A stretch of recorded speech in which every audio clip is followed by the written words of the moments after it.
For those of you that have been following the channel for a while, you guys will know that the cornerback position is my favorite position to scout.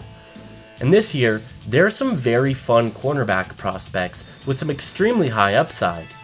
One of those guys is Penn State cornerback Kalen, a guy who has been absolutely balling out for the Nittanylions over the last 2 years and looks like he could be an absolute stud at the NFL level. But what makes him so special? That is what we will be breaking down in today's video. But hey guys, right off the bat, I am battling a bit of a cold, so my voice does sound a little off, but the grind doesn't stop and I wanted to make sure to get this video to you guys this weekend. If you guys are new to the channel, consider hitting that like and subscribe button. We've seen some amazing growth this week, crossing that 1,000 subscriber threshold.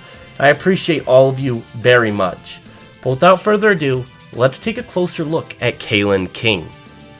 In 2022, playing alongside Joey Porter Jr., Kalen had the more productive season. King had 3 interceptions, 15 pass deflections, and 1 forced fumble on the season. In 2023 so far, King as a number 1 cornerback hasn't had quite the same numbers, but he's still been an absolute stud. Teams just aren't targeting him as much this season, and so far he only has 1 pass deflection and 0 interceptions on the year. Kalen is very quick to the ball. With the ball in the air, he has amazing instincts and ball skills. This is how he is able to rack up tons of interceptions and pass deflections. In 2022, King led the Big Ten in pass deflections. He knows how to make a play with the ball in the air, and it's one of his best traits. Kalen is very good in man-to-man coverage. He does an amazing job at marrying the wide receivers' routes, and he has very good foot speed.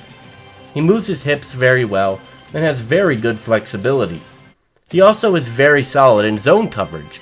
He has a good feel for where he is on the field, and with his instincts and ball skills, he's able to make a play in zone. Lastly, I love King's traits as a run defender and his ability to snuff out screens. He has good quickness and locates the ball very well, which is something that I love to see from a player of his caliber.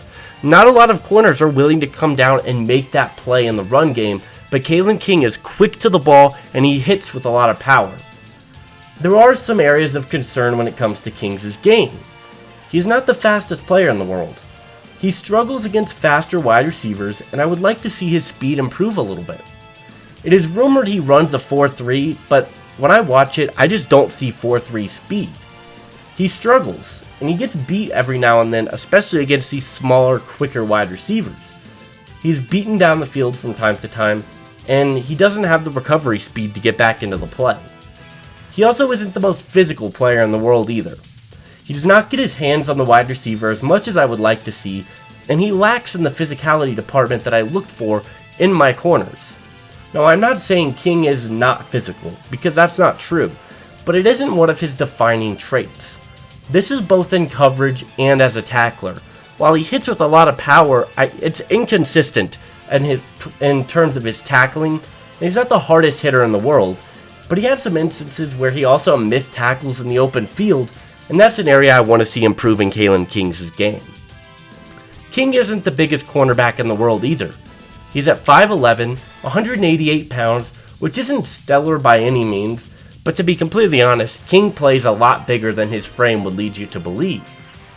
King is a very versatile cornerback. He is good in both zone coverage and in man coverage as well.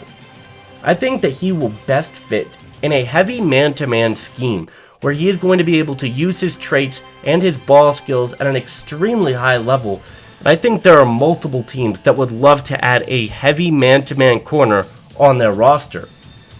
King is a really awesome player, and a player that I fell in love with early this summer. He shows a lot of the tools you look for in a star corner, and for that reason, he is my number 2 cornerback in the 2024 NFL Draft, trailing just Kool-Aid McKinstry. He is my number 11 overall player in the entire draft class, and I think he's going to be an absolute stud and test out really well at the Combine. The player that came to mind when watching Kalen play was a bigger version of Jets cornerback DJ Reed. Reed stands at 5'9", but has amazing ball skills. While Sauce Gardner is the main focal point of that Jets secondary, and he seems to get a lot of the love, DJ Reed has been super productive the last few seasons. I think Kalenking kind of gets that same hype. Joey Porter Jr. was that number one guy last year, but Kalenking kind of fell in his shadows and was very productive last year, putting up really good numbers.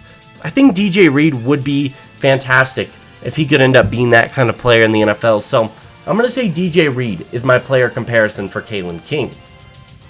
Kalenking is a really good cornerback prospect. His flaws are all things that I think can be coached and taught out of him. I think we're going to see him improve on those areas as the years go on and he gets more reps. He's still a young corner, hasn't played in very many games, but he's still very young and he's been very productive in the games that he has played, and I think he's got tons of upside. For that reason, I think Kalenking will be a top 20 pick in the 2024 NFL Draft.